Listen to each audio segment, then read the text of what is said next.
খুব দিমাগ না তোর? এরপরে কেউ তোর দিকে আর ফিরেও তাকাবে না।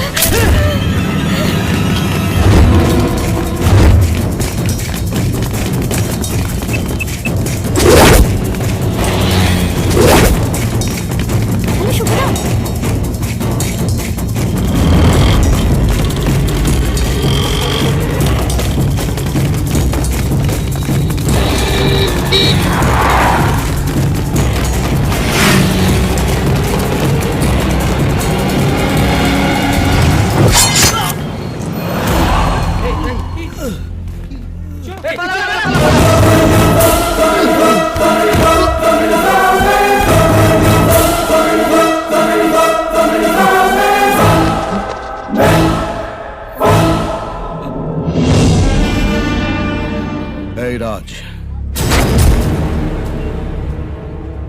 তুই আমার বিজনেসে থাবা মেরেছিস, আমি কিচ্ছু বলিনি।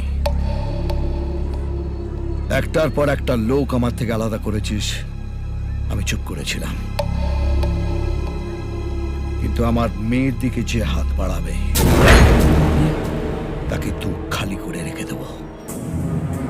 ভবানীকে বলিস এটাই শুরু।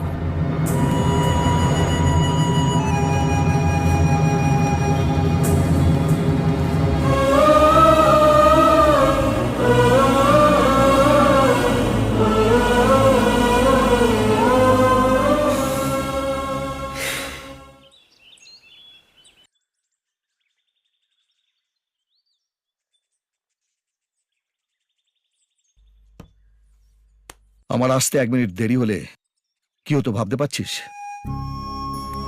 আমি হাত জোর করছি, আমার উপরে রাগ করে থাকিস না। হোস্টেল ছেড়ে বাড়ি চলে আয়। বাবা, আমি তোমাকে আগেও অনেকবার বলেছি আমি তোমার উপর রাগ করে হোস্টেলে থাকছি না।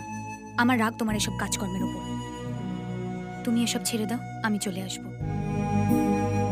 ঠিক আছে সহদেব, ছেলেদের বলে দে আজ থেকে সব কাজকর্ম বন্ধ। ঠিক আছে। ওই, আজ থেকে সব সেটেলমেন্ট বন্ধ। আমাদের সব কটা অফিসে গিয়ে তালা মেরে দে। এবার খুশি তো? দাদা দাদা, ভবানীর ছেলেরা পাণ্ডবেশ্বর, সাতগ্রাম, শ্রীপুরে ঢুকে আমাদের দোকানগুলো সব জ্বালিয়ে দিচ্ছে। এখানে কাঁদুনি গাইছিস? সব কটাকে শুইয়ে দেয়। এই ভবানীর এক একটা ছেলেকে কেটে দামোদরের নদীতে ভাসিয়ে দে।